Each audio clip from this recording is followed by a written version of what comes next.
बिस्मिल्लाहिर्रहमानिर्रहीम। Hamza virtual academy देखने वालों को मोहम्मद मुजाहिद की तरफ से अस्सलाम वालेकुम। आज का जो हमारा टॉपिक है वो है डेफिनेशन ऑफ सेट, यानी सेट हम किसे कहते हैं। तो सेट की डेफिनेशन पर चलने से पहले हमें इल्म होना चाहिए कि सेट का तारुफ किसने करवाया।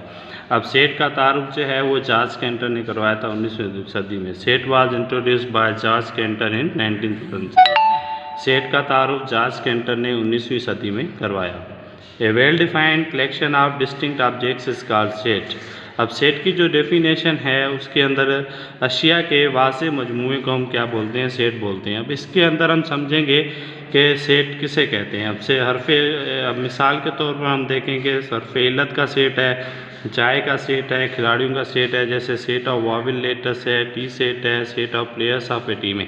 अब हम देखेंगे कि हम इनको सेट क्यों कहते हैं।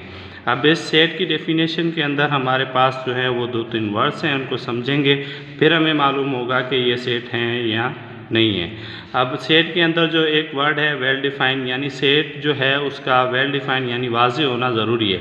उसके बाद है कलेक्शन। कलेक्शन माना मजमुआ, एक या एक से ज़्यादा चीज़ों का जब आपस में मिलती हैं तो उन्हें मजमुआ कहते हैं। और डिस्टिंक्ट का मतलब है मुख्तलिफ, और ऑब्जेक्ट्स का मतलब है वो सब चीज़ें जो सेट के अंदर मौजूद हों, यानी ये चारों प्रॉपर्टी जिस सेट के अंदर मौजूद होंगी तो उसको हम कहेंगे कि वो सेट है। तो अब हम चलते हैं कि वेल डिफाइन क्या होता है। अब वेल डिफाइन का मतलब है कि well defined means set must have a property by which we can easily know whether an element belong to a set और नॉट। वाज़े का मतलब है कि सेट की ऐसी खासियत जिससे बआसानी मालूम हो सके कि कोई मेंबर सेट का रुकन है या नहीं।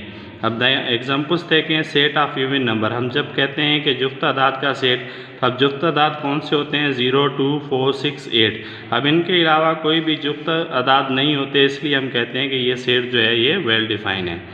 और उसके बाद दूसरी एग्जांपल देखें। Set of days in a week, हफ्ते के दिनों के नामों का सेट। अब हफ्ते में कौन कौन से दिन होते हैं, मंडे होता है, Tuesday, Wednesday, Thursday, Friday, Saturday, Sunday. अब इनके अलावा कोई और जो है हफ्ते के दिन का नाम नहीं होता है, इसलिए ये जो है ये वेल डिफाइंड सेट है। और उसके बाद हम देखें कि नॉट वेल डिफाइंड क्या होता है। Not well defined means we do not know easily whether elements belong to the set. हम गैर वाज़े का मतलब है कि हमें नहीं मालूम कि कौन सा रुकन सेट का मेंबर है या मिसाल के तौर पर देखें। सेट ऑफ डिलीशियस फूड, मज़ेदार खानों का सेट। अब जो यहाँ पे पूछा गया है कि मज़ेदार खाने, अब यहाँ पे एक चीज़ आपको समझनी चाहिए कि डिलीशियस का मतलब है मज़ेदार। अब किसी को कोई चीज़ पसंद होती है, किसी को कोई चीज़ अच्छी लगती है, तो अब मालूम नहीं है कि जो पूछने वाला है वो कौन से खाने के बारे में पूछ रहा है, या चिकन के बारे में पूछ रहा है, या दाल के बारे में पूछ रहा है, या मटन के बारे में पूछ रहा है। क्योंकि हर किसी को मटन पसंद है, किसी को चिकन पसंद है, किसी को दाल पसंद है, तो इसीलिए ये वाज़ेह नहीं है, क्योंकि हम कन्फ्यूजन का शिकार हो रहे हैं कि हम इसमें कौन से एलिमेंट्स लिखें। इसीलिए ये जो है वो ये नॉट वेल डिफाइन है और उसको हम कहेंगे कि ये सेट नहीं है। उसके अलावा दूसरी एग्जांपल देखें। सेट ऑफ लार्ज नंबर्स, बड़े आदाद का सेट। अब यहाँ पे भी हम कन्फ्यूजन का शिकार हैं कि वो पूछ रहा है कि लार्ज नंबर बड़े आदाद का, हम मालूम नहीं है कि वो 100 के बारे में पूछ रहा है या 10,000 के बारे में पूछ रहा है। अगर मैं कहूँ कि 100 बड़ा है, नहीं तो दूसरा कोई बोल देगा कि 1 लाख बड़ा है, इसलिए ये भी गैर वाज़ेह है और ये भी सेट नहीं है। उसके बाद है सेट ऑफ इंटरेस्टिंग बुक, दिलचस्प किताबों का सेट। अब ये भी जो है ये भी नॉट वेल डिफाइंड है, क्योंकि दिलचस्प अगर अब किसी को इंग्लिश पसंद है, किसी को मैथमेटिक्स पसंद है, किसी को सोशल स्टडी पसंद है, तो अब मालूम नहीं है कि वो जो सेट पूछ रहा है इंटरेस्टिंग बुक्स का, कि वो कौन सी किताबें पूछ रहा है। तो इसलिए हम कंफ्यूजन का शिकार हैं कि इसमें कौन से एलिमेंट्स आएंगे और कौन से नहीं आएंगे, इसलिए ये भी क्या है, ये नॉट वेल डिफाइंड है। और उसके बाद दूसरा जो वर्ड है सेट की डेफिनेशन में वो है डिस्टिंक्ट। डिस्टिंक्ट का मतलब होता है डिफरेंट। इसका मतलब है कि सेट के अंदर जितने भी अरकान होंगे वो एक दूसरे से मुख्तलिफ होंगे, सेम नहीं होंगे।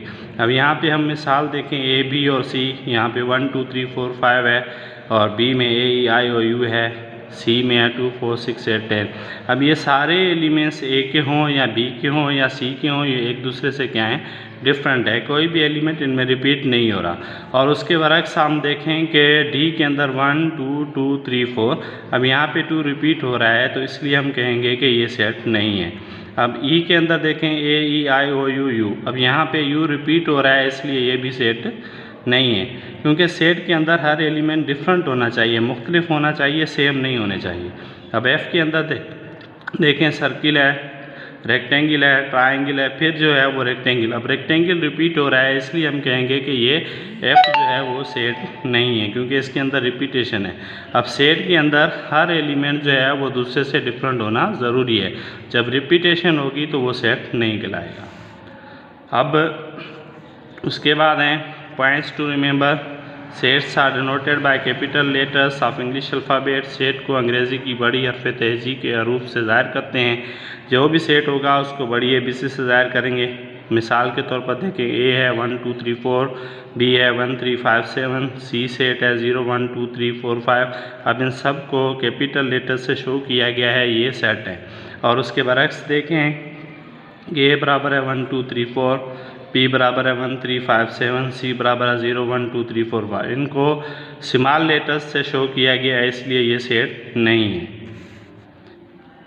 Elements of sets are written a small letters of English alphabet. जो एलिमेंट्स हैं सेट के, उनको हम छोटी ABC में लिखते हैं। अब यहाँ पे देखें, ए है ए ई आई ओ यू। अब ए के जो एलिमेंट्स हैं वो हमेशा स्मॉल आएंगे, कभी बड़े नहीं आएंगे।